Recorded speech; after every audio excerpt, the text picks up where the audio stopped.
Abdullah Öcalan li ber xwe da yan jî teslîm bû.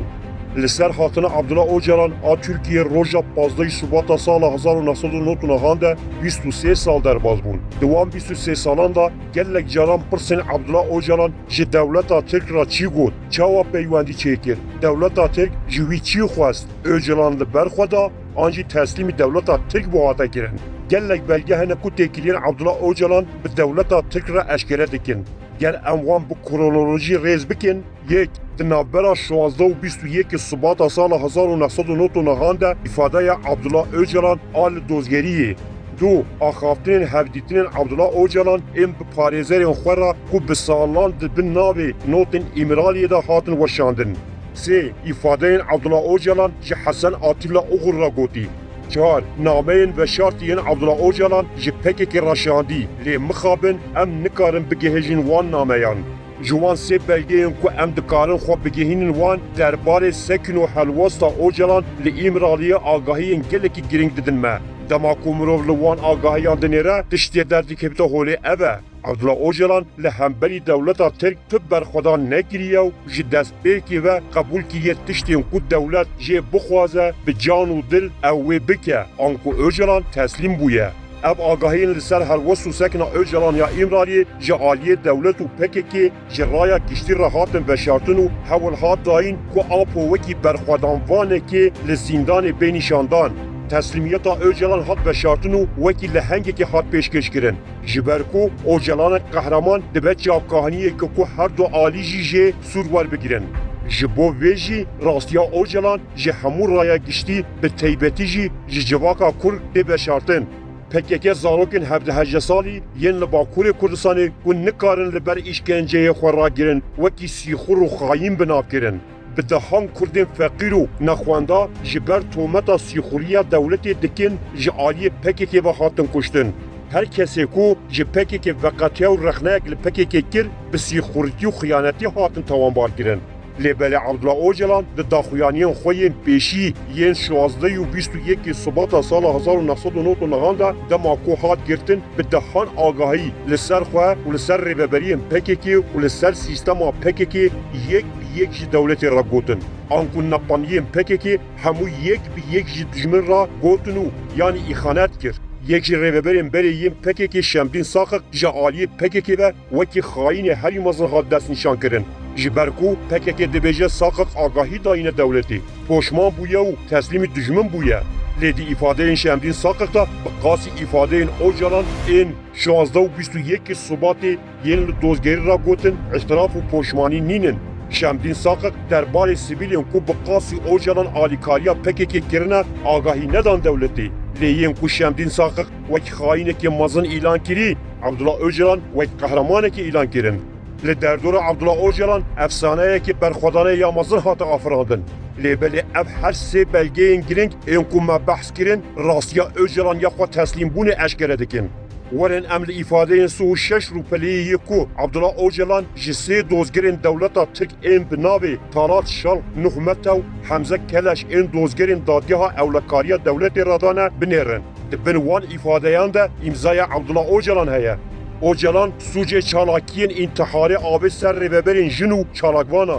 Abdullah Öcalan ku bi şanazî digot ji bo min mirov xwe dişewitîne û xwe diteqînin. Di roja ewla girtina xwe da pişta xwe li wan kesan ku xwe ji bo wî şewîtand û teqandî ziviran. Piştgiriya wan çalakvanan nekir. Di destpêka lêpirsînê da pir sû bersivên serekî wiha ne. Dozger, hat zanîn ku di encama kiriyanên rêxistinên PKK'yê ku ji bo avakirina dewletekê serbixwe ya Kurdistanê li ser axa Tirkiyê çalakiyên çekdarî li dar xistiye zêdetirî 1000 pasavan û sivîl mirine. Ew mirin û kuştin ji aliyê rêxistina ku tu serokê wê bûyî û bi sedema fermanên te rûdane û ev yek ji aliyê me ve eşkere ye. Öcalan, rast e ez damezirênerê rêxistina PKK me. Dîsa rast e ku min pêşengiya bê rêxistinê kir û di bin serokatiya xwe da li ser axa Tirkiyê dest bi şerê çekdarî kir. Di destpêkê da bi rastî peyvekê me ya avakirina dewleta Kurdistanê hebû. Ev jî rast e. Lê di pêvajoya bûyeran de ez gihiştim wê qenaetê ku ne ji bo avakirina dewletekê Kurdî ya serbixwe. Lê ji bo yêkgirtina Kurdan wek gelê ku beşdarî avakirina komara Tirkiye bûyî bi azadane û bi hera tev bigerin. لسر وی بنگهی من دست نشان کر و او دکارم با آزادی خویا آبوری جواکی و سیاسی چاندی به هبرا بجین. از جوان کسیم که خواه دشاوتینن پر عاجزم. از بتندی تکزدکیم که دوی دو جوان حولان بردن. دوزگر ددمت تیبیه دا لروژا 13 سال 1998 گفت که اگر تشتک وره شاوتاندن بلا نگیانه وی پیروز به. دوی هون مرو و سازی و قوت شاوتینن بشاوتینن. ده اب آخافتن ده برنامه دا کرد.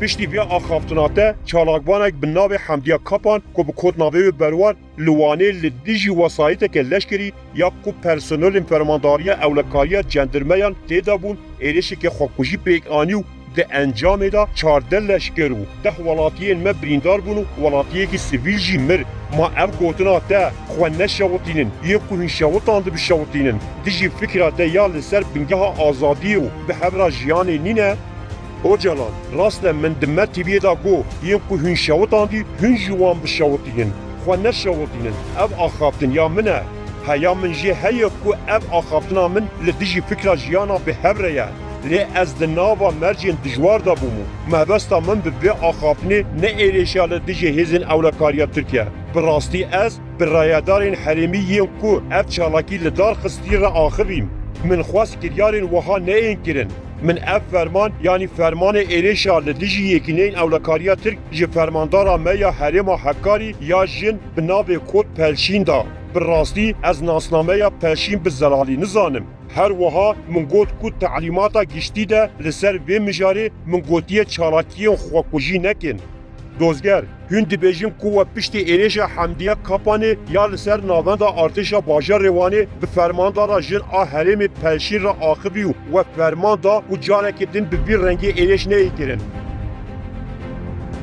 لی پشتی وی تاریخی ده آخافتنه که ودا ده 25/12 سال 1998 لمت تیویه وکری و دگود اف کار وحا پیش ده دچنو و ده لمتروپولین ترکیه جروش وحا پیش بکبه از دبیجم بلا سبیل وحا زراره نبینن لی صبح او دناب ترکیه کو پیشگیریه ددن حکومت فاشیست بومبیان لجان خود دخنو دناب کسیم پیشگیریه ددن داگرکریه خود تقینن به وی آوایو بسرادان کس دی خوب تقینن پشتی وی آخافتناته yücel لیگ بای به ناسنامه سخته آدم لیگ بای و کو زکی بیلیجی لامنیت استانبول در روژا 15 سال 1999 ده تگرتن لسر وان شخصان جبو چالاکین انتحاری بکار بینن 8 قالب تنتیم فابریقه 3 قالب تنتیم کو به دستان چیکری 6 لبن تگ 7 آنتی پرسونل روکت هاتن دست سر کرن او جلان ده برنامه مت تیویا 25/12 سال 1998 ده راسته آخافتنا کو هون نهاج من را دخوینن من او آخافتن گریه پشتی که از ایتالیا هاتم گرتن از پر هاتم تنگا کرن من خبرک بهیست که ده مخاف بخون من او آخافتن به هستیاری کر لی پشتی وی آخافتنه من فرمانم به وی جوری چالاکی ندایه